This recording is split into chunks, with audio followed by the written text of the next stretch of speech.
स्वागत है आप सभी का सीएनबीसी आवाज पर। आप देख रहे हैं पहला सौदा और एक्सपर्ट्स का दमदार पैनल सीएनबीसी आवाज के साथ इस समय जुड़ा हुआ है। आपको हम बताएंगे कि कौन से हमारे एक्सपर्ट्स हैं, लेकिन सबसे पहले देखिए एसजीएक्स निफ्टी 13 अंक की गिरावट के साथ आज भारतीय बाजारों की शुरुआत होगी और कल भी देखिए अच्छा सेशन नहीं था। ज्यादातर समय हमने लाल निशान में बिताया। 8,650 के नीचे जाकर क्लोजिंग हुई। 28,000 के नीचे सेंसेक्स ने भी समाप्ति दी और आज एशियाई बाजारों से कुछ खास अच्छी तस्वीर दिख नहीं रही है। यूएस के मार्केट में भी दबाव देखने को मिला था। जेनेट येलन की जैक्सन होल की शुक्रवार की बैठक के ऊपर सारे दुनिया भर के बाजारों की निगाहें टिकी हुई हैं, लेकिन हमारी निगाहें टिकी हुई हैं हमारे एक्सपर्ट्स के टॉप पिक्स पर। संदीप वागले जी ने आपको बताया बायोकॉन नोसिल में खरीदारी करिए, बेचिए आप ल्यूपिन और अमर राजा को। और सुमीत की राय है एचयूएल और जैन इरिगेशन में खरीदारी करनी चाहिए। आपको बता दूं जैन इरिगेशन कुणाल सरावगी को भी पसंद है और एक और स्टॉक है जो उनको पसंद है, वो है केटीके बैंक का। नाल कल संदीप वागले भी इस शेयर के ऊपर काफी बुलिश थे। ये बताइए कर्नाटका बैंक में आज भी तेजी बन सकती है? निश्चित रूप से मुझे लगता है हेमंत, जिस तरह का चार्ट स्ट्रक्चर है, एक आर्बिट्राज का ट्रेड, क्योंकि इसका एक राइट्स इशू आने वाला है तो काफी लोगों ने किया है और मुझे लगता है कि उसके चलते इसका जो स्टॉक है उस पर एक अपवर्ड प्रेशर बना रहेगा और बहुत संभावना है कि आपको यहां पर 165 170 के लेवल्स आते हुए दिखे। तो मेरी राय में कर्नाटक बैंक को निश्चित रूप से इन स्तरों पर खरीदना चाहिए। और साथ ही जैसे मैंने कहा कि जैन इरिगेशन पर भी मेरी लगातार खरीद की राय रही है। एक ब्रेकआउट चार्ट पर फ्रेश देखा जा रहा है, मुझे लगता है कि 90-92 के स्तर आएंगे, इन स्तरों पर यहां पर भी खरीद की जा सकती है। ओके, चलिए तो इन स्टॉक्स पर रखिए नजर। 30 सेकंड में भारतीय बाजार खुलने की तैयारी कर रहे हैं। आईजीएल एक और ऐसा स्टॉक है जो विकास सेठी को पसंद है और आपको बता दूं नतीजे आने के बाद जेफरीज ने इस स्टॉक के ऊपर अपनी जो रेटिंग है वो बढ़ाई है। लक्ष्य देखिए 710 का था, 822 का लक्ष्य उन्होंने दिया है। तो इस शेयर पर भी हमारी नजर होगी। कुछ ही देर में प्री ओपनिंग सेशन खुलने के बाद हम विकास से पूछेंगे कि क्यों पसंद है उनको ये शेयर। वैसे लगातार 52 हफ्ते के उच्चतम स्तर आईजीएल का स्टॉक छूता हुआ दिख भी रहा है। महानगर के शेयर में भी देखिए लाइफ हाइज के आसपास कारोबार हो रहे हैं। लिस्टिंग के बाद से एक तरफा तेजी इन कंपनियों में देखने को मिल रही है। बहरहाल बाजार खुलते हुए प्री ओपनिंग ट्रेड में आप देखिए करीब 40 अंक ऊपर सेंसेक्स ने शुरुआत करी है। निफ्टी ने बड़ी गिरावट दिखाई है, इतनी गिरावट होने वाली है नहीं। एचडीएफसी बैंक जैसे स्टॉक्स थोड़ा कमजोरी के साथ खुलते हुए दिख रहे हैं। आईटी सेक्टर ने दम तोड़ी है बाजार की और आज भी शायद ये गिरावट के साथ ही कारोबार करें। रुपया कमजोर हो रहा है लेकिन देखिए फिर भी आईटी शेयर कमजोर हो रहे हैं, ये एक दिक्कत की बात साफ तौर पर नजर आ रही है। डॉक्टर रेड्डीज में थोड़ी तेजी हो सकती है, इस तरह के संकेत मिलते हुए। टाटा मोटर्स के नतीजे शुक्रवार को आने वाले हैं और उससे पहले देखिए टाटा मोटर्स के डीबीआर में थोड़ी सी बढ़त देखने को मिल रही है आज के सत्र में। तो ये कुछ प्री ओपनिंग ट्रेड्स बनते हुए नजर आ रहे हैं। भेल एक और ऐसा स्टॉक है जिस पर नजर होगी और भेल के ऊपर अंडर परफॉर्म की रेटिंग मैक्वायरी ने भी दी है। इस रिपोर्ट पर भी हम बात करेंगे। 79 का टारगेट भेल के ऊपर मैक्वायरी ने दिया है, तो देखिए टारगेट काफी खतरनाक आ रहे हैं ब्रोकरेज हाउसेस की तरफ से। लेकिन विकास आईजीएल पर मैं आपसे पहले राय लेना चाहता हूं। क्या रनअप देखने को मिला है आईजीएल में, ये बताइए, और ऊपर जा सकता है क्या? आज आपके टॉप पिक्स में ये शेयर भी शामिल है? बिल्कुल हेमंत, मुझे ये स्टॉक आज के लिए भी अच्छा लगता है। कल इसके जो नतीजे आए बेहद ही शानदार नतीजे थे और ऐसे भी देखा जा रहा है जितनी गैस डिस्ट्रीब्यूशन कंपनीज है जैसे आईजीएल है या एमजीएल है, वहां पे एक बहुत अच्छा खासा एक मोमेंटम और इंटरेस्ट बना हुआ है। तो I am bullish on the stock और मुझे लगता है कल ये कुछ 729 के आसपास बंद हुआ। मैं आज इस स्टॉक में कुछ 750 760 के लेवल से एक्सपेक्ट करता हूँ। चलो, तो यहाँ पर कुछ तेजी का रुझान न बढ़ता हुआ 750 तक जाने के पूरे चांसेस देखिए। कुछ पॉजिटिव ओपनिंग दिखा जरूर रहा है। साथ ही सीमेंट कंपनियों में एक एक्शन भरा ट्रेड रह सकता है, ये संकेत मिला था अल्ट्राटेक की प्री ओपनिंग से। अब फिलहाल आप देखेंगे डॉक्टर रेड्डीज, टाटा पावर और बिंदो फार्मा जो कंपनियों के नंबर्स आने वाले हैं, वहां पर कुछ एक्शन डेफिनेटली बनेगा। और अदानी पोर्ट में हम देख रहे हैं फिर से इंटरेस्ट निचले लेवल से काफी दिखाई दे रहा है। सुमित, क्या लग रहा है अदानी पोर्ट, क्या एक लॉन्ग कॉल लिया जा सकता है? क्योंकि कल परसों के ट्रेड में भी हमने देखा है निचले लेवल्स पर कुछ खरीदारी हुई है इसमें। देखिए हर्षदा, अदानी पोर्ट एक स्ट्रेंथ तो मेंटेन कर रहा है और स्टॉक ने एक वन वे रैली दिखाई है हमको, जो नीचे के लेवल से देखने को मिली है। अभी इमीडिएटली स्टॉक के अंदर जो रेजिस्टेंस बन रहा है वो बन रहा है 274 और 275 लेवल्स के आसपास, जैसे ये 275 का लेवल ब्रेक करेगा कन्विक्शन के साथ, वॉल्यूम्स के साथ, तो फिर इसके अंदर एक अच्छा मूव देखने को मिलेगा जिसके अंदर हमको 290 तक के लेवल्स देखने को मिल सकते हैं। आई थिंक कल की क्लोजिंग 271 के आसपास है। मुझे ऐसा लगता है कि फ्रेश लॉन्ग लेने के लिए ₹4 का वेट करना चाहिए और 275 के मूव के बाद फ्रेश लॉन्ग लेने चाहिए। एट द सेम टाइम जो भी पोजीशंस होल्ड कर रहे हैं नीचे के लेवल से, किसी ने अगर लेके रखी हुई है उनके लिए ये सलाह होगी कि पोजीशंस को फिलहाल होल्ड करें जब तक ये स्टॉक नीचे में 265 ब्रेक नहीं करता है, तब तक स्ट्रेंथ है। और 275 ब्रेक करते ही ये 290 तक के लिए ओपन हो जाएगा, जो शायद हमको हो सकता है 4-5 दिनों में देखने को मिले। तो काउंटर स्ट्रांग है, होल्ड की सलाह रहेगी फिलहाल। चलिए, तो काउंटर स्ट्रांग है, होल्ड की सलाह अडानी पोर्ट पर निकल कर आ रही है। आज एक अच्छी खबर दिख रही है, वो है रुपए की ओपनिंग से 1 महीने के निचले स्तर पर पहुंच गया था, तो थोड़ा सा बाउंस दिखाने में सक्षम रहा है रुपया। देखिए 67.10 का स्तर कल हमने देखा था, दबाव देखने को मिल रहा था रुपए में, बल्कि परसों 67 का स्तर, शुक्रवार को 67 का स्तर तोड़ा था और उसके बाद से गिरता ही जा रहा था। तो थोड़ा स्टेबिलिटी के साइंस रुपए की तरफ से इस समय देखने को मिल रहे हैं, ये एक अच्छी बात मानी जाएगी। कुणाल, भेल के चार्ट देखकर बताइए ये कैसा लग रहा है। मैक्वायरी कह रहा है कि एनटीपीसी से एक बड़ा ऑर्डर इनके हाथ लगने वाला था 4000 करोड़ रुपए के आसपास का, और वो ऑर्डर शायद रद्द हो सकता है। L1 थे ये कंपनी उस ऑर्डर के लिए, और एनटीपी और इस ऑर्डर के रद्द होने के डर से अंडरवेट की रेटिंग 79 का टारगेट मैक्वायरी दे रहा है। क्या चार्ट भी आपको इतना कमजोर लगता है? देखिए 79 तो देखिए बहुत दूर है हेमंत, मुझे लगता है कि वहां तक जाने में तो बहुत मुशक्कत करनी पड़ेगी और हो सकता है उससे पहले रैली भी एक इसमें बने। लेकिन अगर इसको ओवरऑल आप कंपेयर करें बाकी बाजार से, तो आप देखते हैं कि बाजार ऑल टाइम हाई के करीब है, और BHEL का आप देखें लेवल तो अपने 52 वीक लो के आसपास से ट्रेड कर रहा है, तो बहुत ही कमजोर स्ट्रक्चर है, लगातार अंडर परफॉर्म कर रहा है, तो निश्चित रूप से खरीदने लायक नहीं है। और इसमें कोई गिरावट आपको आती दिखे तो डेफिनेटली शॉर्ट करें। मुझे एक बड़ा सपोर्ट ₹100 के रीजन में लगता है। मुझे लगता है कि 100 एक ज्यादा रियलिस्टिक टारगेट है, और वो आपको आने वाले कुछ हफ्तों महीनों में इसमें देखने को मिल सकता है। मुझे लगता है कि शॉर्ट करके ही चलना चाहिए। चलिए, तो यहाँ पर बिकवाली की पोजीशन ली जा सकती है। 100 तक के लेवल्स डेफिनेटली दिखाई दे रहे हैं। कुछ हफ्तों में स्टॉक आज पिटेगा उस ब्रोकरेज रिपोर्ट के बाद। मैक्वायरी ने इस पर सेल कॉल दिया है। लेकिन देख लेते हैं हमारे दोनों ही कप्तान नीरज और हेमंत की टीम में आज कौन से शेयर शामिल थे जिन्होंने आज स्टॉक 2020 में इन पर एक सीधा कॉल दिया है। देख लेते हैं।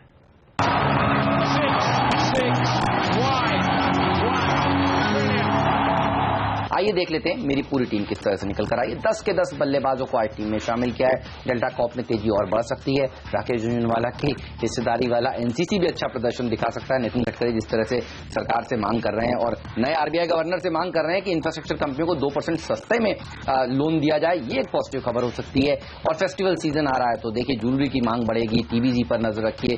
चीनी की कंपनियों ने नतीजे अच्छे दिए हैं। कल बाजार बंद होने के बाद श्री रेणुका के नंबर अच्छे आए और फेस्टिवल थीम पर ही टीवीएस मोटर को भी शामिल किया है और मंगलम टिम्बर्स को भी। चेन्नई पेट्रो एमआरपीएल में अच्छी तेजी देखने को मिल सकती है जिस तरह से ऑयल मार्केटिंग कंपनियों के नंबर अच्छे आ रहे हैं। सेंट्रल बैंक ऑफ इंडिया होगा आज का मेरा फ्रीड शेयर। और स्पाइस जेट कच्चे तेल में जिस तरह से गिरावट देखने को मिली है उसका फायदा इस शेयर को मिलेगा। मेरी टीम में एक बिकवाली का शेयर है, वो है जस्ट डायल, जो हमें चार्ट पे वीक लग रहा है, वहां पे शॉर्ट करके चले। लेकिन होटल लीला, होटल बेचने की तैयारी, शेयर होल्डर्स मंजूरी मांगी, वो खरीदारी की सलाह होगी। वहीं पुंज लॉयड डिफेंस में नया जो ऑर्डर्स की उम्मीद कर रहे हैं 10-15 दिन, वो पॉजिटिव है। एमईपी इंफ्रा ऑर्डर मिला है। गेम ब्लूम एनर्जी के साथ टाइप गेम चेंजर इस स्टॉक के लिए हो सकता है। रिलायंस इंफ्रा बिरला कॉर्प को अपनी सीमेंट डिवीजन बेच दी है, वो फायदा हुआ। HCL इन्फोसिस, यहां पे भी रिजल्ट्स के बाद अब एक बाइंग इंटरेस्ट देखने को मिला क्योंकि सुधार आया क्वार्टर ऑन क्वार्टर। HPCL अच्छे नतीजों के बाद इसमें भी खरीदारी देखने को मिली। और गति, ये एक बढ़िया स्टॉक हो सकता है क्योंकि जिस तरीके से मिंत्रा ने $1 बिलियन की सेल करी है, तो चूंकि ई कॉमर्स का इनका बिजनेस सबसे ज्यादा तेज चलता है, तो वो खबर के चलते खरीदारी करें। और फर्स्ट सोर्स में भी रिजल्ट्स के बाद एक फ्रेश बाइंग की उम्मीद करनी चाहिए।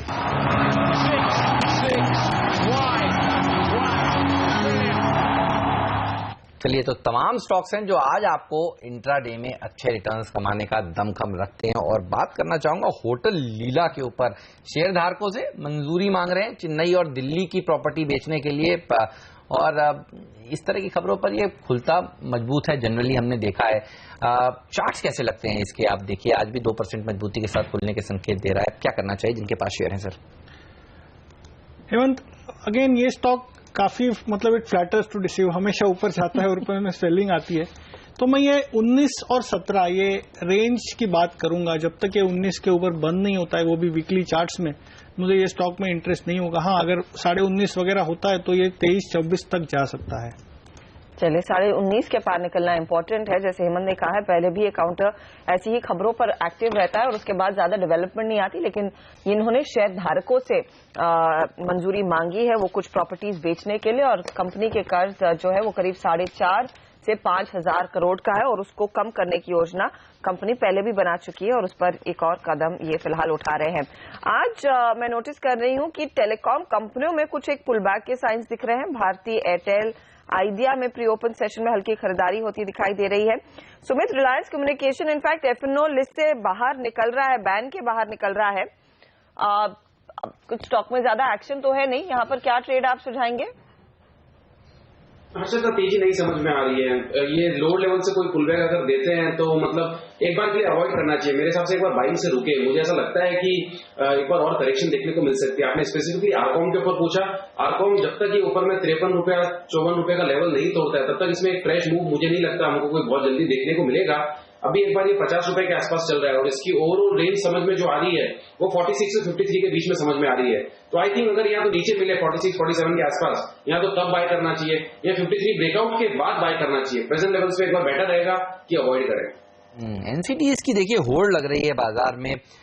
राय विकास, आपसे एनसीडीज पर मैं लेना चाहूंगा। आईआईएफएल का 390 करोड़ रुपए का एक एनसीडी आ रहा है, ये बताइए बोर्ड ने मंजूरी दी है। हम देख रहे हैं इंडिया बुल्स हाउसिंग फाइनेंस के एनसीडीज आ रहे हैं, दीवान हाउसिंग फाइनेंस के एनसीडीज आ रहे हैं और अच्छा रिस्पॉन्स इनको मिल भी रहा है।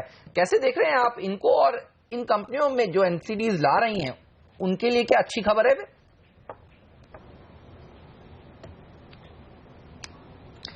बिल्कुल हेमंत, ये जो एक जरिया इन्होंने अपनाया है एक फंड्स अरेंज करने का, चूंकि ये एनबीएफसी कंपनीज के लिए जो अच्छे सस्ते फंड्स अगर मिलते हैं तो डेफिनेटली एक पॉजिटिव रहता है। तो वो हमने देखा भी है। डीएचएफएल ने एक बहुत सक्सेसफुली एक अपने एनसीडी का इश्यू अभी रिसेंटली क्लोज किया है, जहां पे रेस्पॉन्स बहुत ही अच्छा था और उसके बाद स्टॉक में हमने एक अच्छा खासा उछाल भी देखा है।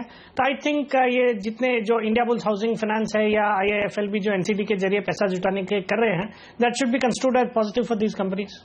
ओके, तो यहाँ पर एक पॉजिटिव रुझान रहेगा क्योंकि थोड़ा सा सस्ते में कर्ज उठा जरूर रहे हैं, पैसा उठा रहे हैं मार्केट से और काफी बढ़िया रिस्पांस पहले मिल चुका है।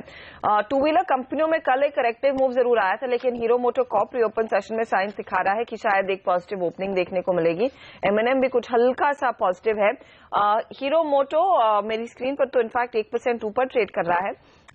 आप क्या चार्ट पर नोटिस कर रहे हैं कुणाल? इसके साथ ही अगर टीवीएस और बजाज पर भी एक टेक चेक दे सके। देखिए हर्षद, हीरो मोटो लगातार आउट परफॉर्म करता आया है, बड़ा वॉल्यूम भी हाल में हमने इसमें होते हुए देखा है। मेरी राय में डेफिनेटली यहां पर बाय करके चल सकते हैं। टीवीएस मोटर्स का चार्ट भी काफी इंप्रेसिव है और लगातार आउट परफॉर्मेंस यहां से भी आई है। तो मुझे लगता है दोनों ही काउंटर्स पर लॉन्ग पोजीशंस पे बने रहना चाहिए और किसी भी गिरावट में इनमें खरीद करने की कोशिश करें। अच्छा विकास, आप अपने क्लाइंट्स को क्या कह रहे हैं? आरबीएल बैंक में के इशू में पैसा लगाना चाहिए जो आईपीओ खुला है, या फिर अवॉइड करना चाहिए? 3 गुना सब्सक्राइब हो गया, आज आखिरी दिन है, बंद हो जाएगा। बिल्कुल हेमंत, डेफिनेटली सब्सक्राइब करने की राय रहेगी। एक अच्छा बैंक है, पिछले 4-5 सालों में बहुत अच्छी दर से ग्रो किया है और अगर अब देखा जाए तो पिछले 10 साल बाद, मतलब यस बैंक के आईपीओ के बाद पहला प्राइवेट सेक्टर बैंक है जिसका आईपीओ आ रहा है, तो एपेटाइट भी अच्छी रहेगी। मुझे लगता है डेफिनेटली लिस्टिंग पे 15 से 20% के रिटर्न्स बिल्कुल बनने चाहिए और अगर किसी का लंबी अवधि का नजरिया 3-4 साल का, तो यहां से सब्सटेंशियल अपसाइड देखे जाने चाहिए।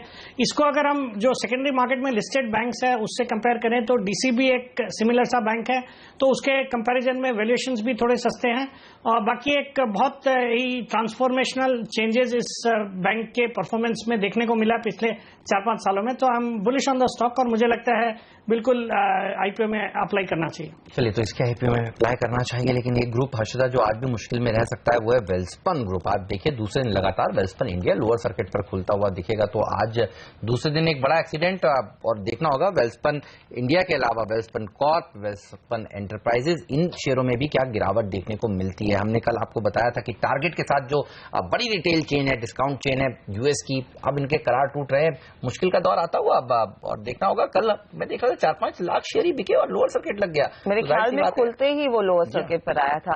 और डेवलपमेंट ये आ रहा है एजेंसीज पर हेमंत की टारगेट के बाद शायद वॉलमार्ट भी अपने जो रिलेशनशिप है उसको चेक करेगा, स्पेशली ये जो कॉटन सर्टिफिकेट्स देते करते हैं अपने प्रोडक्ट्स के साथ, उसकी जांच की जाएगी और वहां पर अगर कुछ गड़बड़ी पाई जाती है तो शायद वॉलमार्ट भी दोबारा सोचेगा कि क्या वो वेल्सपन के साथ करार करना चाहते हैं या नहीं। मैं आपको बता दूं, कल हम कोशिश कर रहे थे मैनेजमेंट से बात करने की और उन्होंने इस पर कोई भी टिप्पणी नहीं की है, लेकिन एक बहुत बड़ा झटका होगा और आकी कंपनी को खुलासा देना होगा कि एग्जैक्टली क्या हुआ है, टारगेट का कितना एक्सपोजर है, और अगर टारगेट के बाद वॉलमार्ट भी सवाल उठा रहा है इनके प्रोडक्ट्स पर और क्वालिटी चेक्स पर, वो कंपनी के लिए बिल्कुल अच्छा नहीं है। चलिए, तो आज फिर से ये पूरा का पूरा ग्रुप फोकस में रहेगा। कंट्रोवर्शियल ग्रुप है ये, और पहले भी आपने देखा एक अच्छी रैली के बाद यहाँ पर स्प्लिट हुआ और उसके बाद अब इस तरह की बड़ी गिरावट। तो आज दूसरे दिन लगातार, और आज तो लोगों को देखिए फिर निकलने का मौका नहीं मिल रहा है। 60-70 हजार शेयरों में ही शुरुआत में ही देखिए लोअर सर्किट पर वेल्सपन इंडिया खुलेगा तो कल 4-4.5 लाख शेयर बिके, आज 60-70 हजार शेयर बिके। तो ये दिक्कत की बात है जिन लोगों ने इन स्टॉक्स में पैसा लगा रखा है। बताएंगे आपको क्या करना चाहिए, एक बार खुलने दीजिए, उसके बाद एक्सपर्ट से फिर से हम कॉल लेंगे। लेकिन एक बार आपको बता दूं कि ये बाकी के स्टॉक्स आज किस तरह से खुलने के संकेत दे रहे हैं। ओएनजीसी में गिरावट देखने को मिलेगी। कल्याणी स्टील क्या जबरदस्त रनअप दिखाया है। अब आप देखिए 20% से जो सर्किट लिमिट थी वो 10% कर दी है। एपटेक ने भी क्या जबरदस्त रनअप दिखाया और इसकी भी जो सर्किट की लिमिट थी वो 20 से 10% कर दी है। और जे कुमार के साथ भी ऐसा ही हुआ है। तो देखना होगा ये 3 शेयर जिनकी सर्किट लिमिट को नीचे की तरफ रिवाइज किया एक्सचेंजेस ने, आज ये किस तरह से कारोबार करते हैं। तीनों में ही जबरदस्त रनअप रैली देखी जा चुकी है।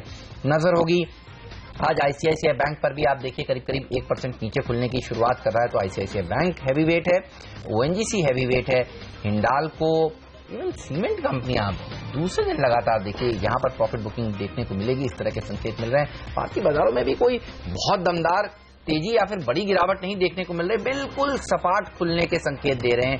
नजरें होंगी आज मिड कैप इंडेक्स किस तरह की प्रदर्शन दिखाती है, क्योंकि हमने देखा था पिछले हफ्ते एक अच्छी रैली 2% के आसपास की रैली के बाद कल पहले दिन हमने देखा मिड कैप ने अंडर परफॉर्म किया था। तो ये अंडर परफॉर्मेंस क्या जारी रहेगी या फिर रिकवरी देखने को मिलेगी, इस पर होगी हमारी नजर। कुल 35 सेकंड बचे हैं और नजर होगी होटल लीला जैसे स्टॉक्स पर, गति जैसे शेयरों पर। नीरज की टीम में ये शेयर शामिल था। साथ ही हेल्थ केयर ग्लोबल पर भी नजर रखिए। कल रिलायंस म्यूचुअल फंड ने करीब करीब 3% हिस्सेदारी खरीदी है। कैंसर ऑन्कोलॉजी में है ये कंपनी, और 210 रुपए के भाव पर रिलायंस म्यूचुअल फंड ने कल करीब करीब 25.5 लाख शेयर खरीदे हैं।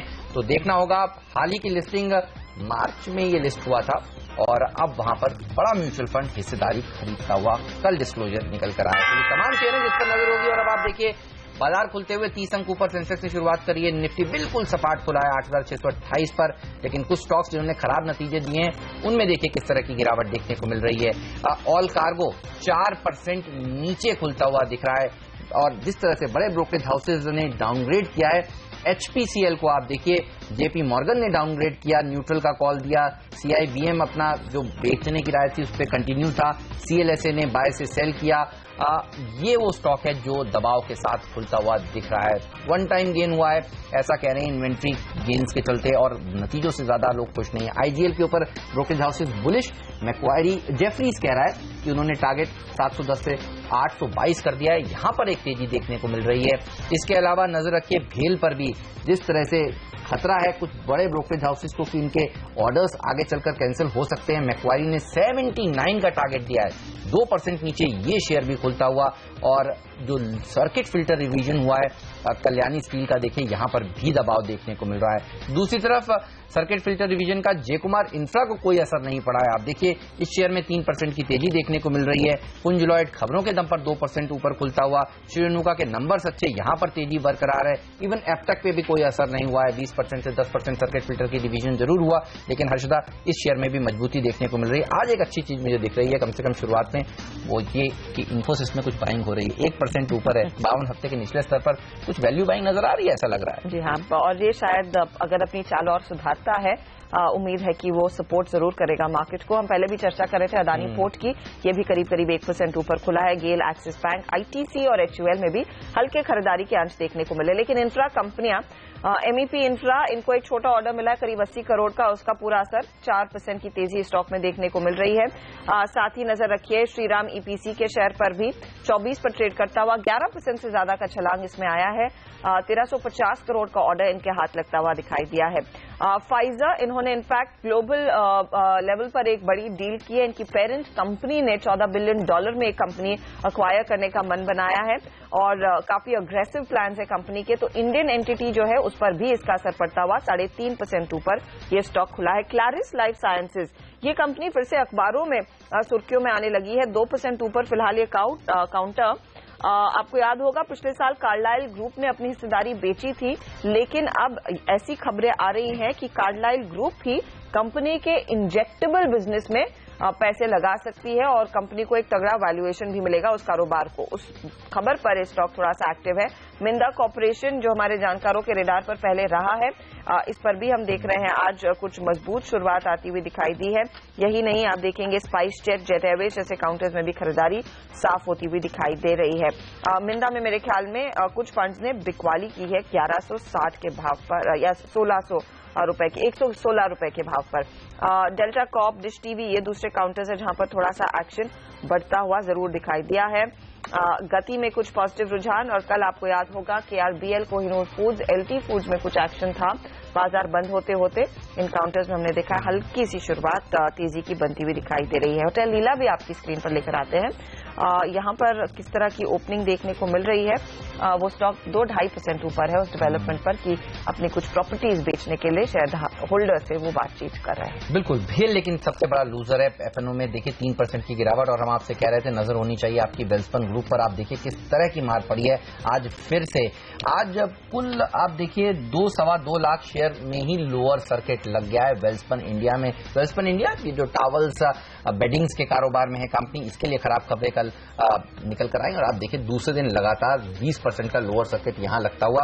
वेल्सपन की दूसरी कंपनियां देखिए, वेल्सपन कॉप, वेल्सपन एंटरप्राइजेस, जिस तरह से ग्रुप के ऊपर ये एक धक्का है, दूसरे शेयरों में भी गिरावट देखने को मिल रही है। लेकिन एक स्टॉक जो दूसरे दिन लगातार अपर सर्किट लगा रहा है उस पर भी नजर होनी चाहिए, फोर्टिस मल्हार। आप देखिए कल भी हमने आपको बताया था इलिक्विड स्टॉक है।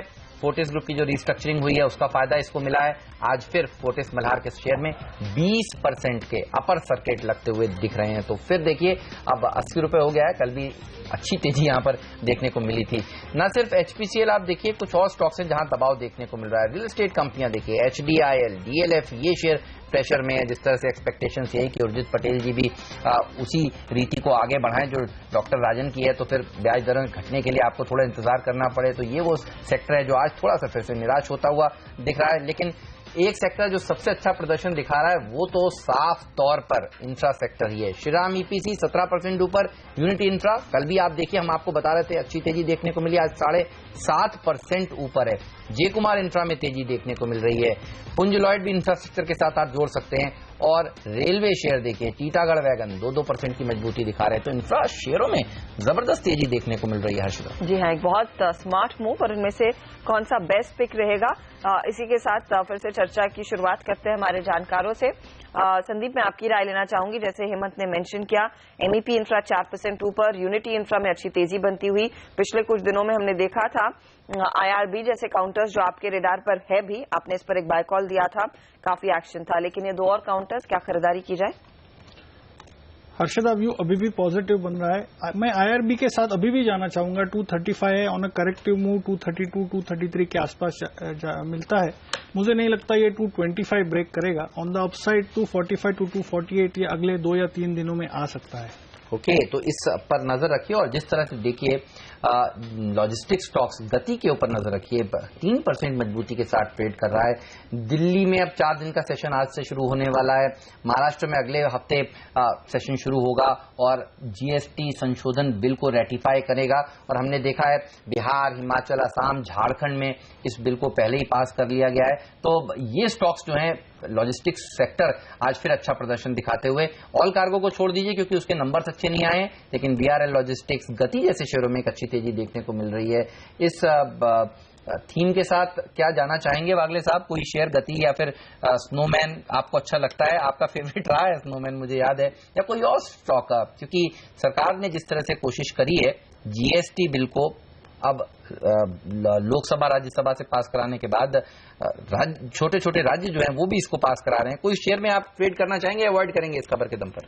हेमंत ट्रेड भी करता हूं तो मैं गति के साथ करूंगा फॉर अ लिमिटेड अपसाइड। ये नहीं कि मेरा ओरिजिनल व्यू था 210 220 तक जाएगा, उतना मुझे स्ट्रेंथ नहीं लग रहा है। अभी 164 165 तक आप अगर 5-7% ट्रेडिंग अपसाइड का व्यू ले ले तो उसके लिए ट्रेड कर सकते हैं, उससे बियॉन्ड मुझे नहीं लगता है। आईजीएल और पेट्रोनेट एलएनजी दोनों काउंटर्स वायदे बाजार में अच्छा एक्शन दिखा रहे हैं और ओपन इंटरेस्ट रजिस्ट्रेशन होता हुआ दिखाई दिया। आईजीएल पर तो जेफरीज जैसी कंपनियां बुलिश हैं, लेकिन अगर कोई वायदे बाजार में लॉन्ग पोजीशन ऐड कर रहा है और कितना अपसाइड, और साथ ही पेट्रोनेट पर भी अगर सुमित आप अपनी राय रख पाए।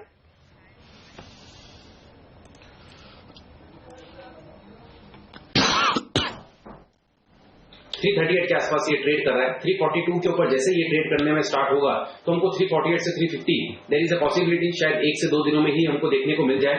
स्टॉक जब तक वीक नहीं होगा तब तक ये 325 या नीचे में 330 के लेवल्स ब्रेक नहीं करता है, तो 330 का स्टॉप लॉस होना चाहिए। प्रेजेंट लेवल्स पे भी लॉन्ग कर सकते हैं, और जैसे ये 342 43 का लेवल ब्रेक करेगा तो 348 से 350 तक का मूव हमको पेट्रोनेट के अंदर देखने को मिलेगा। आईजीएल के अंदर ऐसा लग रहा है कि ये वन वे रैली दिखाएगा, ऑलरेडी दिखा रहा है, और यहाँ से और एक अच्छा मूव देखने को मिलेगा। मुझे ऐसा लगता है कि इंट्राडे में यहाँ पे 15 से 20 रुपए का मूव और देखने को मिल सकता है। 790 800 ये टारगेट होने चाहिए। ऑलराइट, हाँ, निफ्टी पर एक बार नजर डाल लेते हैं हेमंत, जो 8609 के आसपास तक के लेवल्स दिखा रहे, तो शायद ड्रैग बढ़ रहा है मार्केट पर। बीएचईएल आप कह रहे थे 2% नीचे, इसके साथ ही अब सीमेंट कंपनियों पर प्रेशर बढ़ता हुआ। अंबुजा, अल्ट्राटेक, एसीसी में कुछ सेल साइड की पोजीशंस एक्टिव हो रही है। एलएनटी पिट रहा है, ओएनजीसी और लुपिन जैसे काउंटर्स में भी हमने देखा लगभग 1% की गिरावट। 8608 ये है निफ्टी का इस वक्त का लो अब तक का, और आप देखिए पिछले हफ्ते भी सुमित हमने 8600 को रेस्पेक्ट किया था, कल भी हम देख रहे थे कि 8600 के नीचे जाता नहीं है। क्या लगता है ये टूट जाएगा आज कल में ये स्तर, या आपको लगता है रेस्पेक्ट करेगा 8600 को? आप कह रहे थे कि 8580 के नीचे जाए तब बेचें। यस एब्सोल्युटली हेमंत, बहुत डिफिकल्ट है ये प्रिडिक्ट कर पाना अभी कि ये क्या करने वाला है मार्केट, क्योंकि 8600 को इतना ज्यादा रिस्पेक्ट किया है मार्केट ने, ये 8580 के लेवल को, और यहाँ से हर बार हमने एक मूव देखा है। मैं खुद एक कॉन्क्रीट कॉल जिसको बोलते हैं कन्विक्शन के साथ, वो टू बी वेरी प्रिसाइज मैं यहाँ नहीं ले पा रहा हूँ कि ये यहाँ से पहले गिरेगा या पहले ऊपर जाएगा, इसीलिए मैंने सेल बिलो 8580 दिया हुआ है। अगर वो टूट जाता है तो मेरा कन्विक्शन स्ट्रांग है कि मार्केट गिरेगा, लेकिन जब तक वो लेवल नहीं टूटता है तब तक एक बार सेल ना करें, क्योंकि बैंक निफ्टी में इतनी वीकनेस हमको देखने को मिली नहीं है। हो सकता है कि बैंक निफ्टी एक ऊपर की रैली दिखाए, 19,700 तक का मूव दिखाए, वो केस में निफ्टी वापस 8,700 730 के लेवल दिखाएगा, तो सेलिंग तो 8,580 के नीचे ही करनी है। जब तक वो ब्रेक नहीं करता तब तक किसी ने चांस लेना है तो 580 के स्टॉप 8580 के स्टॉप लॉस से एक बार बाय में चांस बिल्कुल लिया जा सकता है। अच्छा, इन्फोसिस के साथ आप क्या करेंगे ये बताइए। आज देखिए एक सेक्टर, इकलौता सेक्टर जो भारतीय बाजारों में ऊपर है वो है आईटी सेक्टर, और उसका बड़ा श्रेय अगर आपको किसी एक शेयर को देना है तो इन्फी को ही देना होगा। 20-21% अपने लाइफ टाइम हाई से 2 महीने पहले जो इसने बनाए थे गिर चुका है। इस उछाल को क्या आप डेड कैट बाउंस कहेंगे, या फिर आपको लगता है कि अब यहां पर खरीदारी करनी चाहिए, एक रिकवरी देखने को मिल सकता है? आप जिस लैंग्वेज में बात करते हैं जनरली रिट्रेसमेंट देखने को मिल सकता है। क्या ट्रेड करेंगे तेजी की तरफ इन्फोसिस में, या फिर दूसरी कोई आईटी कंपनी में, अवॉइड करेंगे इस समय से? देखिए, अगर लॉन्ग टर्म निवेशक है, अगर कैश में बाय करना है तो इन्फोसिस के लुक्रेटिव लेवल्स है 1020 और 980, ये लेवल्स बहुत अच्छे हैं बाइंग करने के लिए। अगर एफ&ओ में किसी ने ट्रेड लेना है इन्फोसिस के अंदर, तो कल का जो कैंडल है वो बहुत ही इंटरेस्टिंग कैंडल है। 1030 जैसे ही ब्रेक करेगा इन्फोसिस, अभी चल रहा है 1027, 1030 जैसे ही ब्रेक करेगा तो इसके अंदर हमको ये पुलबैक रैली 1080 तक के लेवल तक देखने को मिलेगी। अगर ये 1030 ब्रेक करता है तो हमने ट्रेडिंग के लिहाज से 1010 के स्टॉप लॉस से बाय कर सकते हैं इन्फोसिस के अंदर, एफ&ओ के अंदर, और ऊपर में टारगेट मान के चल सकते हैं 1060 1080। ये प्योर ट्रेडिंग कॉल है अगर किसी ने फ्यूचर्स में काम करना है तो। और इन्वेस्टमेंट के लिहाज से भी ये लेवल्स, और अगर यहां से बाई चांस 980 तक के लेवल्स आते हैं तो वो बाइंग अपॉर्चुनिटी होगी इन्फोसिस के अंदर, क्योंकि मुझे ऐसा लगता है कि आने वाले समय में वापस इन्फोसिस के अंदर हमको एक मूव अच्छा देखने को मिलेगा। उसके अंदर पहला पड़ाव इसका बनेगा 1100, और उसके बाद हमको वापस 1200 के लेवल देखने को मिलेंगे।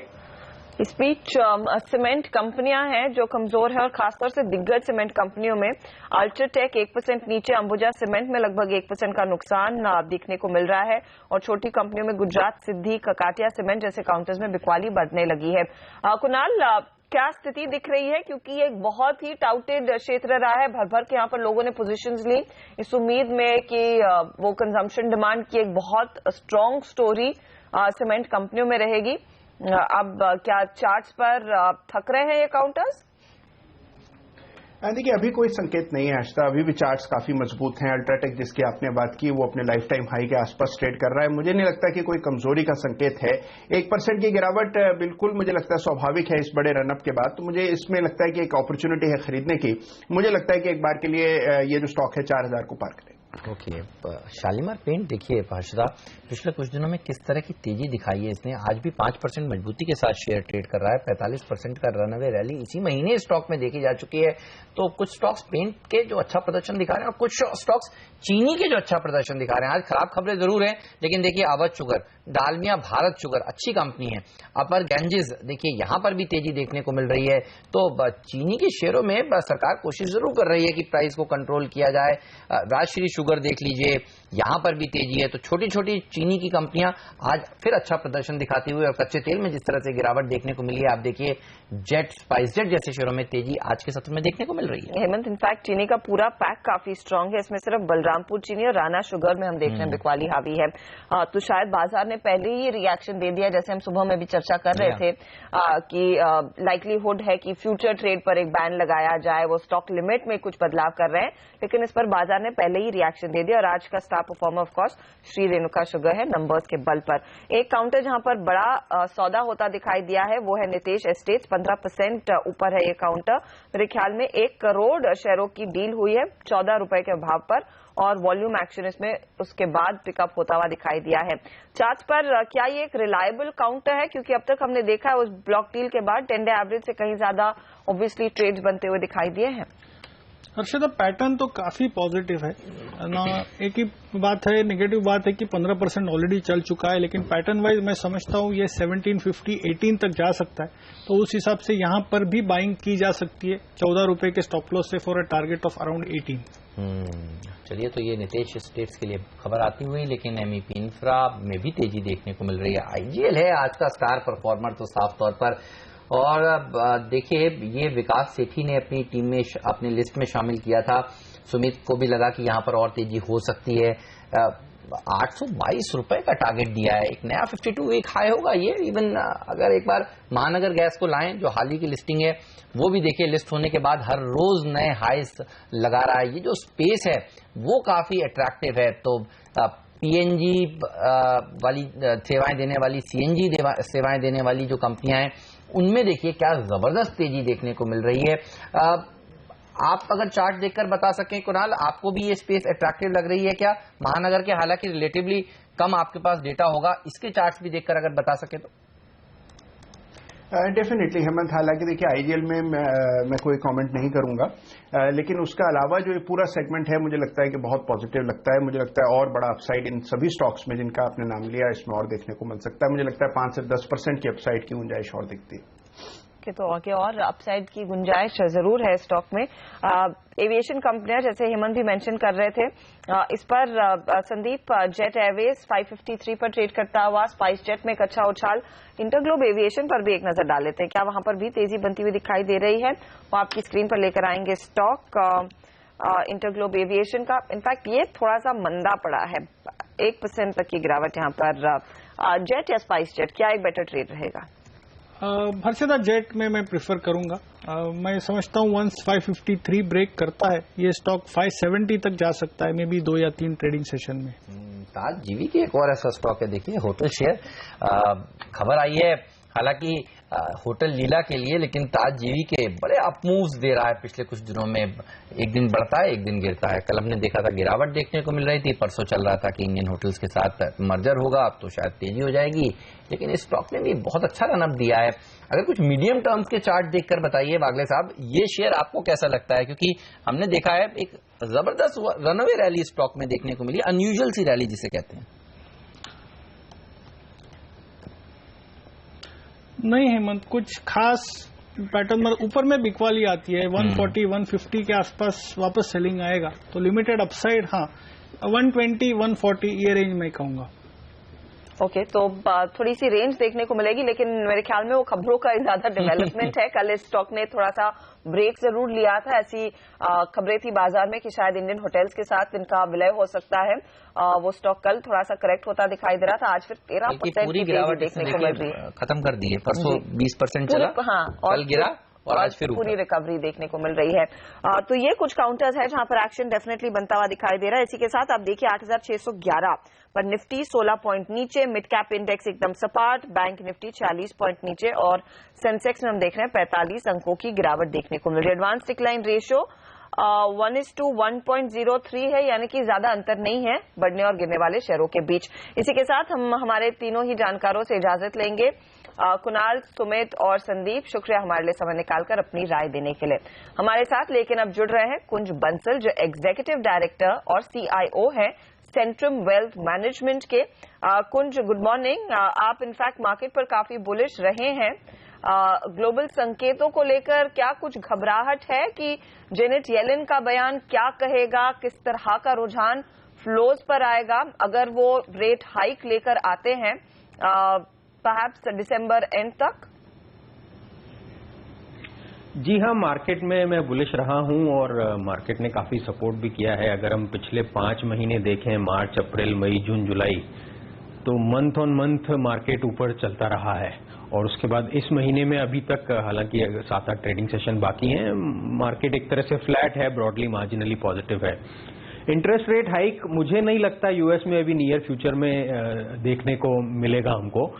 कितने भी कुछ भी स्टेटमेंट आते रहे, मेरा अंदाज ये है कि अगर हम ओवरऑल इकोनॉमिक ग्रोथ की या इकोनॉमिक स्टेट की यूएस की एनालिसिस करें तो मुझे नहीं लगता यूएस फेड अभी रिस्क लेगा इंटरेस्ट रेट बढ़ाने का, क्योंकि हालांकि ब्रॉडली पॉजिटिव इकोनॉमिक नंबर्स रहे हैं, पर फिर भी एक बहुत स्टेबल ग्रोथ दिख रही हो।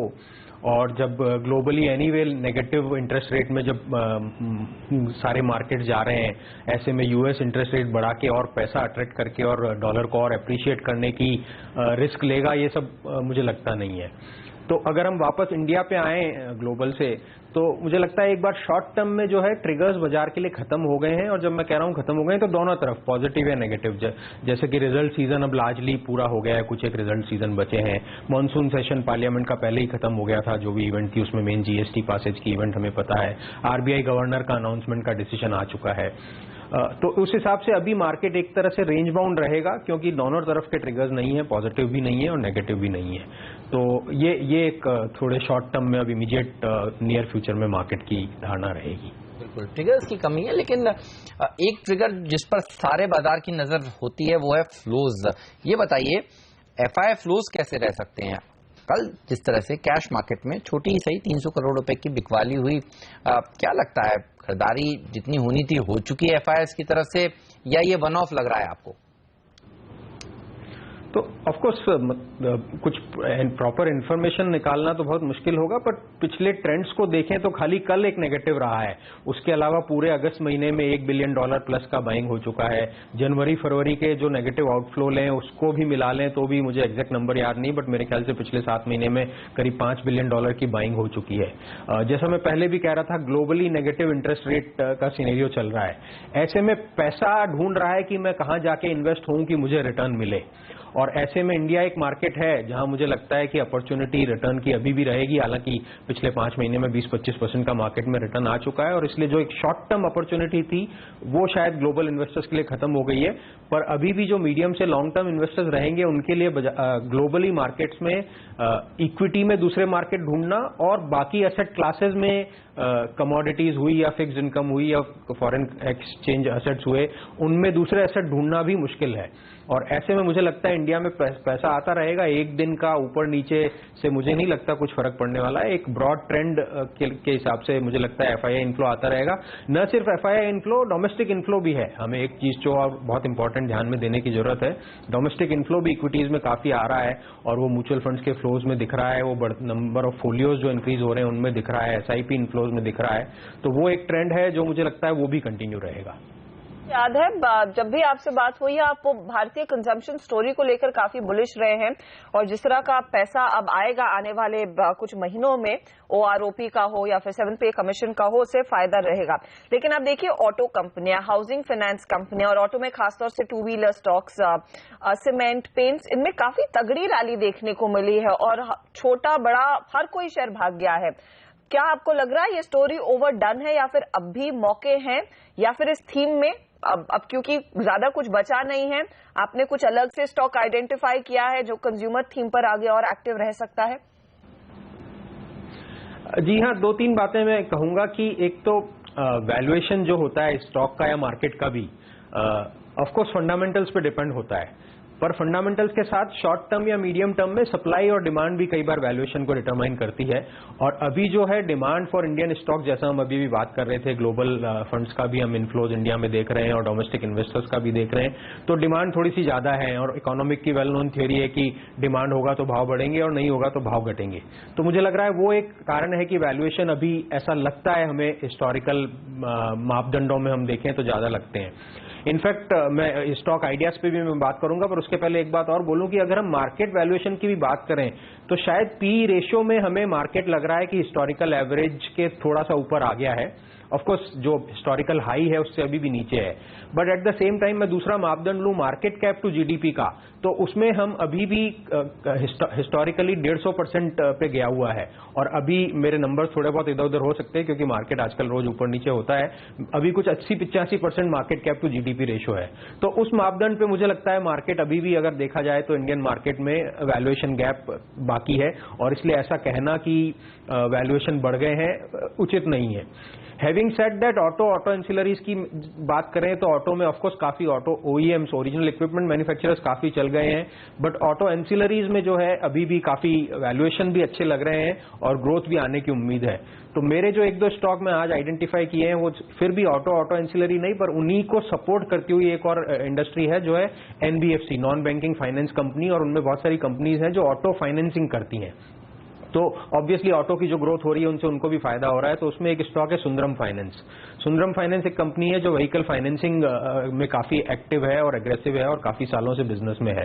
तो ये स्टॉक मेरे रिकमेंडेशन में है। वैल्यूएशन जैसा हम डिस्कस कर रहे हैं इस मार्केट पे, वन कैन आर्ग्यू कि एक्सपेंसिव है या नहीं है। फॉरवर्ड प्राइस टू बुक करीब 3.5 टाइम है। उसके सामने हम रिटर्न ऑन एसेट देखें तो करीब 2.5% है। ये रिटर्न ऑन एसेट को मैं पर्सपेक्टिव में डाल दूं कि पब्लिक सेक्टर बैंक्स के लिए ये 2.5% का नंबर 0.4-0.5 है, कुछ प्राइवेट सेक्टर बैंक्स के लिए 1 से 1.25 के बीच में है, और कुछ एनबीएफसीज के लिए और भी ज्यादा है जो करीब 3-3.5% है। उसके सामने ये 2.5% है, और जैसा मैंने कहा प्राइस टू बुक 3-3.5% है।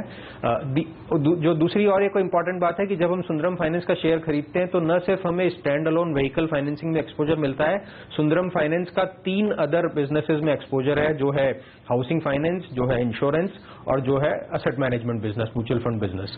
इन तीनों में भी इस कंपनी की होल्डिंग है थ्रू द जॉइंट वेंचर्स, तो उसमें भी एक एक्सपोजर एक शेयर होल्डर को मिलता है। तो इन सब चीजों को देखते हुए मुझे लगता है कि ये एक शेयर है जो शॉर्ट टर्म में तो नहीं पर मीडियम टू लॉन्ग टर्म में इन्वेस्टर्स को अच्छा रिटर्न दे सकता है। मीडियम टू लॉन्ग टर्म में सुंदरम फाइनेंस पसंद है, और पिछली बार भी मुझे याद है जब कुंज आए थे तो उन्होंने कहा था कि ये शेयर अच्छा प्रदर्शन दिखा सकता है, तो ये इनका पसंदीदा शेयर। शुक्रिया कुंज आपका समय निकालने के लिए और आज इस चर्चा में शामिल होने के लिए। बाजार पर नजर रखिए, 31 अंक नीचे सेंसेक्स है, 12 अंक की गिरावट निफ्टी में देखने को मिल रही है। मिड कैप इंडेक्स भी बहुत छोटे दायरे में कारोबार कर रहा है, कोई बहुत बड़ी गिरावट नहीं, कोई बहुत बड़ी तेजी नहीं देखने को मिल रही है। आज भारतीय बाजारों में केवल आईटी सेक्टर है जो आप देखिए हरे निशान में कारोबार करता हुआ, और काफी दिनों के बाद हम देख रहे हैं इन्फोसिस, टीसीएस जैसे स्टॉक्स में कुछ बाइंग इंटरेस्ट देखने को मिल रहा है। चलिए इसी मुद्दे को और आगे बढ़ाते हैं। बाजार के जाने माने एक्सपर्ट PrakashDiwan.in के प्रकाश दीवान हमारे साथ स्टूडियो में अब जुड़ चुके हैं। हाय प्रकाश, गुड मॉर्निंग। क्या वैल्यू नजर आ रही है लोगों को इसलिए आईटी खरीद रहे हैं, या आपको लगता है कि इतना पिट चुके थे तो एक छोटा सा बाउंस है, उछाल में फिर बेचना चाहिए? कैसे अप्रोच करेंगे इसे? आई थिंक सारे ही फैक्टर्स का समावेश हो रहा है इसमें। एक बॉटम फिशिंग भी है, एक एक्सपेक्टेशन ये है कि ये डिफेंसिव प्ले इनका वापस डिफेंसिव नेचर शुरू हो जाएगा, क्योंकि जैसे जैसे यूएस इलेक्शन नजदीक आ रहा है एक जो मायूसी या बॉटमिंग आउट होनी थी वो भी हो गई है। इम्पोर्टेंटली जो मेरी समझ में आ रहा है कि जो बड़े प्लेयर्स हैं वो कहीं ना कहीं अपने ये ब्रेक्सिट की चिंताओं को लेके जो नेगेटिविटी आई थी उसको कॉम्पेंसेट करने कहीं और ज्योग्राफी से बिजनेस ले पाएंगे, हासिल कर पाएंगे। और एक उम्मीद ये है कि अब सरकार फिजिकल इंफ्रास्ट्रक्चर पे जो स्पेंडिंग कर रही है उसके अलावा सेकेंड हाफ में डिजिटल इंडिया पे वापस एक बड़ा स्पेंड आना शुरू हो जाएगा। सो उसमें हिंदुस्तानी कंपनीज जो बड़ी हैं खास करके, और जो बैंकों का जो माहौल आपका देखिए, आप पेमेंट बैंक से जो इंफ्रास्ट्रक्चर चेंज हो रहा है उसमें ऐसे ऐसे नई कंपनीज और नए काम निकल रहे हैं कि टेक्नोलॉजी का यूज जो है वो बढ़ना ही है हिंदुस्तान में, जो हमने नॉर्मली प्राइस में या ईपीएस एक्सपेक्टेशन में नहीं फैक्टर इन किया हुआ। तो कहीं ना कहीं एक वो उम्मीद हमेशा रहती है कि ₹1000 पे अगर इन्फोसिस मिल रहा है तो क्या बुरा है, या टीसीएस अगर मुझे। लॉन्ग टर्म इन्वेस्टर्स के लिए बेस्ट समय खरीदना चाहिए। 21% ऊपर से नीचे पहुंच गया है, इतनी बड़े शेयर में इतनी बड़ी गिरावट, मौका है खरीदारी करने का। बिल्कुल है। और आपने देखिए 2-3 दिन पहले नारायण मूर्ति जी ने एक बयान भी दिया था कि जो लॉन्ग टर्म बेसिस पे जो चेंजेस आ रहे हैं वो शॉर्ट टर्म में कुछ मत देखिए या सोचिए कि उसका इम्पैक्ट होगा, पर लॉन्ग टर्म में होगा, क्योंकि एक क्वार्टर खराब जाने से आप इतनी बड़ी कंपनी को राइट ऑफ तो नहीं कर सकते। और बाकी क्षेत्रों में वैल्यूएशन इतने ज्यादा स्ट्रेच्ड है कि कहीं भी हाथ डाले तो एफएमसीजी देखिए, एशियन पेंट्स जैसे कोई प्लेयर्स देख लीजिए, या आईटीसी कल मुंह के बाद देखिए, तो थोड़ा सा डर जरूर लगेगा। तो मेरे हिसाब से अगर हेवी वेट्स में किसी को एक्सपोजर लेना है तो Infosys, TCS definitely offer a lot of opportunity. काफी पिट चुके हैं तो इससे बढ़िया मौका नहीं होगा। लेकिन आज एक जो थीम बाजार में काफी तेजी दिखा रही है वो है गैस कंपनियां। आईजीएल ऑफ कोर्स नंबर्स और इसके बाद जेफरीज की रिपोर्ट पर 7% भागा, लेकिन पूरा पैक आपकी स्क्रीन पर ले आते हैं। पेट्रोनेट एलएनजी 3.5% ऊपर, काफी तगड़ा वॉल्यूम प्ले। गुजरात गैस 2% ऊपर, गेल और महानगर गैस में भी 1% की तेजी। और इस सेक्टर को आप काफी क्लोजली ट्रैक भी कर रहे हैं। रिमेंबर महानगर गैस पर आप थोड़े बुलिश जरूर थे, लेकिन अब आपको क्या लग रहा है, वैल्यूएशन, स्टॉक प्राइस क्या अट्रैक्टिव रहेगा, या फिर आंख बंद करके इस समय आईजीएल लेना बेस्ट बेट है? नहीं, मेरे हिसाब से पहले तो डिस्क्लोजर देना चाहूंगा, एमजीएल में आईपीओ के बाद से मेरा एक्सपोजर रहा है इस कंपनी में। और ये देखिए तो आईपीओ के बाद एक साइडवेज सा मूव इसमें आया था और लोग इग्नोर कर चुके थे इसको, क्योंकि लिस्टिंग कोई बहुत खास हुई नहीं, और उसके बाद जो लिस्टिंग में निकलते हैं वो निकल गए और फिर स्टॉक का वो हो गया, इग्नोर हो गया। लेकिन कल के जो महा डिविडेंड के बाद जो एक वापस एक्साइटमेंट शुरू हुई है, उससे साफ जाहिर है कि इवन 75% कंपनी की जो ओनरशिप अभी प्रमोटर्स की है, तो डिविडेंड तो नॉर्मल देना अच्छे उसमें माहौल में बनता ही है। इस कंपनी को मैं आईजीएल से थोड़ा सा सुपीरियर रेट करूंगा अर्चना। उसका रीजन है कि आईजीएल फुली प्राइस्ड इन है, जो पॉजिटिव उसमें है, खास करके जो एनसीआर में डीजल के अगेंस्ट जो मुहिम चल रही है पोल्यूशन को कंट्रोल करने में, उसमें सीएनजी का यूसेज बढ़ता जाएगा धीरे धीरे। तो इनके जितने भी आउटलेट्स हैं उसमें इन्होंने देखा है कि जो यूटिलाइजेशन लेवल्स हैं वो चेंज हो गए। ये ऑड इवन और ये सब जो चीजें हो रही हैं, ओला उबर आपके जो आ रहे हैं, ये सारे सीएनजी पे चलते हैं। सो बट आईजीएल में एक कॉस्ट एलिमेंट जो रहता है वो है, गेल को इनको पैसा देना पड़ता है ट्रांसपोर्टेशन का, जो एमजीएल को नहीं देना पड़ता, क्योंकि वो बॉम्बे के नजदीक है, वहां पे लैंडेड कॉस्ट इनकी कम है। और इन्होंने इंफ्रास्ट्रक्चर जो बनाया था एमजीएल ने, वो ऑलरेडी जो मेजर इंफ्रास्ट्रक्चर जो है बैकबोन बनी हुई है। अब इनका लास्ट माइल कनेक्टिविटी की देर है कि आप देखेंगे मेन रोड तक इन्होंने खोद काम करके पाइप लगाया हुआ है, वहां से आपके घर तक अब पाइप जाने हैं। बिल्कुल। तो वो काफी इजी रहता है, आसान रहता है और कॉस्ट उसकी कम रहती है। तो उसमें क्या होगा कि एमजीएल के नए नए कनेक्शन आप देखते रहेंगे, बढ़ते ही जाएंगे विदाउट मोर एक्सपेंडिचर। तो आरओई इसका बहुत इंप्रूव हो जाएगा। कुछ समय पहले मैंने इसको 500 रुपए के आसपास मल्टी बैगर का स्टेटस देके एक इन्वेस्टर कैंप में आपके किया था। अब मुझे लगता है कि अभी भी इसको लॉन्ग टर्म बेसिस पे देखें तो ये 800,000 रुपए 2-3 साल में भी हो सकता है, और आईजीएल जैसा ही ग्रोथ इसका भी होना है। तो आपके सामने आईजीएल की हिस्ट्री है और एमजीएल नया खिलाड़ी है, तो डेफिनेटली दोनों का कॉम्बिनेशन अच्छा है। तो आप कह रहे हैं कुछ दिन पहले आपने मल्टी बैगर का टैग लगाकर इसको रिकमेंड किया था, और क्या तेजी देखने को मिली है, हर रोज नए लाइफ हाइज लगा रहा है। हालांकि लाइफ इसकी अब तक छोटी है, मार्च में ही लिस्ट हुआ था जी, लेकिन क्या अच्छी तेजी देखने को मिली है। अब किस कंपनी के ऊपर आप बुलिश हैं, ये बताइए, कहां पर पैसा बन सकता है, किसको मल्टी बैगर का दर्जा देना चाहेंगे आप? कोई सेक्टर स्पेसिफिक या फिर कोई शेयर आपने जो चुना?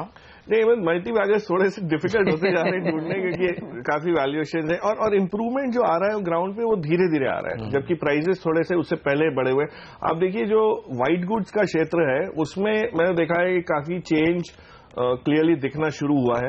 हमने देखा ब्लू स्टार कुछ समय पहले मैंने 400 के नीचे रेकमेंड किया था आपके सुबह के शो में, आज वो 500 के नजदीक जब आया तब ये समझ आ रही है कि ये बिजनेसेस जो कूलिंग वाले जो है यूनिटरी कूलिंग प्रोडक्ट्स यानी एसी का बिजनेस और इंडस्ट्रियल प्रोजेक्ट्स के दोनों के साइड से इनको इंप्रूवमेंट दिख रहा है। वही चीज अब वोल्टास में भी आएगी।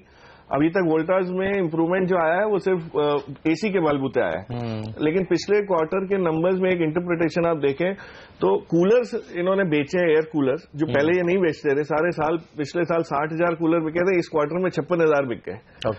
सारे 2016 के फाइनेंशियल ईयर 16 में इन्होंने जो बेचे थे उतने ही इन्होंने एक ही क्वार्टर में बेचे। और कूलर का जो सेगमेंट है वो अनब्रांडेड प्लेयर्स उसमें ज्यादा है, सिम्फनी को छोड़ के रैकॉर्ड, सिम्फनी एक दो ही नाम है। वोल्टास ने जब एंट्री ली तो उसको रिस्पॉन्स बहुत अच्छा मिला और इसमें मार्जिन अच्छे होते हैं क्योंकि कूलर बनाने में बहुत कॉम्प्लिकेशन है नहीं एक्चुअली। बिल्कुल, एक आपकी फाइबर की बॉडी है, एक पंखा है, मोटर है, तो फटाफट बन भी जाता है, इसको कोई ज्यादा R&D इसमें नहीं है। तो मुझे लगता है आगे चल के इनके हाई मार्जिन बिजनेसेस इनको कंट्रीब्यूट करेंगे। सो एक वोल्टास सीजन भी आ रहा है तो बिल्कुल ये सेक्टर अच्छा प्रदर्शन दिखा सकता है। जी हाँ, एक अपॉर्चुनिटी है, लेकिन एक काउंटर वेल्सपन इंडिया पर मैं आपकी राय लेना चाहूंगी।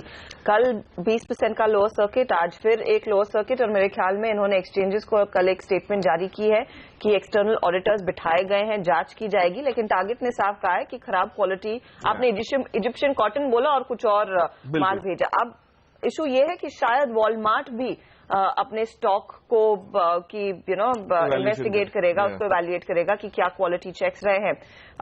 कितना बड़ा झटका है वेल्सपन ग्रुप के लिए, क्योंकि लार्जली इनके इंटरनेशनल ऑर्डर्स पर ही कंपनी ने काफी बढ़िया गेन्स दिखाए थे। नहीं बिल्कुल, तो बहुत चिंताजनक चीज है and I can understand promoters की दुविधा बहुत मेजर रही होगी इसमें।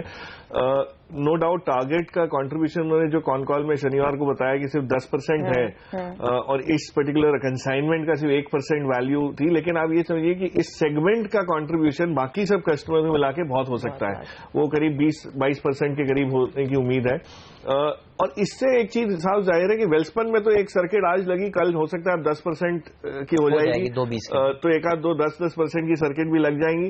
But it's an overreaction, no doubt. अब ये 40% आप 50% अगर स्टॉक को निकाल देते हैं तो उसकी ये है कि ये आप सोच रहे हैं कि टारगेट के अलावा इसका कोई बिजनेस नहीं हो सकता और यहाँ कहीं से रिकॉल आया तो ये सब, बट ये बिजनेस कंपेटिटिव होने की वजह से प्रेशर थोड़ा सा ज्यादा है और लोगों के ये सिंपल लॉजिक ये रही है कि जो टारगेट से बिजनेस हटा वेल्सपन का वो इंडो काउंट को शायद मिल जाएगा, तो इंडो काउंट आज थोड़ा बहुत कल से थोड़ा तेजी में है, बट ऐसा होता नहीं है क्योंकि ये सब चीजें काफी सैम्पलिंग, काफी क्वालिटी चेक्स के बाद होती है। But learning the lesson to be learn is कि इन कंपनीज में जब हम प्रीमियम देते हैं कि ये बहुत बड़ी कंपनी है, वर्ल्ड का नंबर 1-2 प्लेयर है, तब आपको ये देखना है कि क्यूसी क्वालिटी कंट्रोल को लेके कितनी ज्यादा रिएक्शन हो सकते हैं, इंपैक्ट हो सकता है। तो ऐसी छोटी कंपनी और हैं जिसको आप देख सकते हैं, सतलज करके कंपनी है जिनका काफी हिस्सा बिजनेस का यहां से आने लगा है, that's a very positive distinct player. तो इस टाइप की कंपनी से फायदा होता है, लेकिन प्रीमियम देने से थोड़ा सा कतराना चाहिए, थोड़ा परहेज रखिए कि बहुत ज्यादा आप रिच वैल्यूएशन इनको ना दें। बट ऑन वेल्सपन स्पेसिफिकली मुझे ये लगता है कि रिकवरी आएगी, बट अभी रिएक्शन पूरा पहले एक बार हो जाए, सेल ऑफ जो होना है, क्योंकि उसके बाद जितने शेयर देखिए बिकते रहे हैं लोअर सर्किट पर वो बहुत ही कम है, काफी लोग बेचना चाहते हैं, बेच नहीं पा रहे हैं। ये दिखा रहा है कि जो आप कह रहे हैं कि लोअर सर्किट लगने का सिलसिला अब शायद जारी रह सकता है कुछ और दिन। कुल 3-3.5 लाख शेयर पर ट्रेड हो रहे हैं और देखिए कुछ खास वॉल्यूम हो नहीं रहा है, कोई बायर है नहीं दरअसल इस काउंटर में। बहरहाल ये बताइए, प्राइमरी मार्केट की बात करते हैं, वहां ज्यादा इंटरेस्ट बन रहा है लोगों का। आरबीएल के आईपीओ में पैसा लगाना चाहिए, आज आखिरी दिन है, पैसा बनेगा लोगों का? बिल्कुल, लॉन्ग टर्म में तो डेफिनेटली बनेगा। बहुत बढ़िया आपको एक फ्रेंचाइज बैंक का मिल रहा है, खास करके ये ऐसी बैंक है जिसकी शुरुआत छोटे पैमाने में हुई है लेकिन बहुत साफ सुथरी है। रीजनल बैंक थी, एग्री फोकस थी, जो एक टाइम ये हुलिया आपका येस बैंक का भी हुआ करता था। जब उन्होंने राबो से निकल के राणा कपूर साहब ने जब ये शुरू किया तो एग्री वाज द स्ट्रेंथ। इस बैंक में जो रीजनल से नेशनल का जो दर्जा इनको मिला है और जो एक्सपेंशन ये कर रहे हैं, ये बहुत सोच समझ के कर रहे हैं, टेक्नोलॉजी का अच्छा खासा यूज करके कर रहे हैं, रिटेल पे फोकस रख रहे हैं और ग्रॉस एनपीए इनके कुछ 0.6% है, मतलब 1% भी नहीं है। तो आज 1% से नीचे वाला ग्रॉस एनपीए तो आंकड़ा बड़ा प्यारा लगता है सुनने में, जब डबल डिजिट्स में हम देख रहे हैं। और इसके अलावा मैनेजमेंट क्वालिटी भी मुझे लगता है काफी अच्छी है, सीनियर मैनेजमेंट को ईसॉप्स अच्छे खासे दिए हुए हैं, तो उनका they have the skin in the game जिसको कहते हैं हैं कि उनका पूरा इसमें हिस्सेदारी है ग्रोथ में। अच्छी बैंक है, मुझे लगता है लिस्टिंग पे सिर्फ आप देखिए कि 25, 30, 35, 43 रुपए तक भी ग्रे मार्केट बता सकता है आपको वो हो रहा है, उसको ना देखिए, बट लॉन्ग टर्म बेसिस पे अपने पोर्टफोलियो में रखिए, उस लिहाज से इन्वेस्ट करना है तो definitely it's a good bank. Okay, तो एक तगड़ा बाय रह सकता है लॉन्ग टर्म रिटर्न के लिहाज से। याद रखिए आज आखिरी दिन है इस इशू में पैसा लगाने के लिए, और यहाँ पर हमने देखा दमदार रिस्पांस अब तक मिला है निवेशकों की ओर से। इंफ्रा कंपनियों पर मैं आपकी फटाफट राय लेना चाहूंगी प्रकाश। कल नितिन गडकरी ने कहा कि 2% सस्ता कर्ज देने पर विचार करे उर्जित पटेल इंफ्रा कंपनियों को, क्योंकि कैश बिल्कुल नहीं है इन कंपनियों के हाथ में। इफ एट ऑल वो होता है, आपको लग रहा है एक न्यू लीज ऑफ लाइफ मिलेगी इन कंपनियों में को, नई जान आएगी? बिल्कुल, देखिए आप जिस हिसाब से जो एम्बिशियस टारगेट मिनिस्ट्री के हैं रोड के बांधकाम को लेके, उस पेस से कंपनीज नहीं जुटा पा रही हैं रिसोर्सेज या कैपिटल, और एन्युटी मॉडल की वजह से फाइनली तो सरकार को ही पैसे चुकाने पड़ते हैं, बिल्कुल, चाहे यूसेज हो या ना हो। तो अब जो मॉडल है वो थोड़ा सा रोड बिल्डर्स के लिए फेवरेबल हुआ है। तो अगर कॉस्ट ऑफ हाइब्रिड एन्युटी वाला जो कॉस्ट ऑफ फंड अगर लो रहेगी तो नेचुरली उतना प्रेशर एनएचएआई पे कम रहेगा और उतनी रफ्तार से आप रोड बढ़ा सकते हैं। तो मेरे हिसाब से पॉजिटिव है। आईआरबी को देखिए, ऑलरेडी रिजल्ट के बाद इतना बढ़िया मूव आया है। दिलीप बिल्डकॉन करके एक कंपनी है जो रिसेंटली हाल में आईपीओ लेके आई थी, आशीष ने बहुत बढ़िया उसमें एक मैनेजमेंट को लाके सवाल जवाब भी किए थे।